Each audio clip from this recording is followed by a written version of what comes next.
पाणी पाणी ही कविता पाहणार आहोत. तर चला सुरू करूया. वर कोऱ्या भाळाची भट्टी तापली तापली, खाली लेकरांची माय वारा पदराने घाली.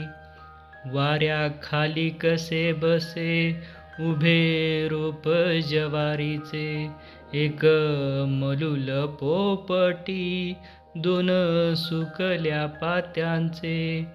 उभी कोणाच्या दारात रांग भुकेल्या बाळांची, थाळा वाडगा घेऊन अशी तिष्ठत केव्हाची.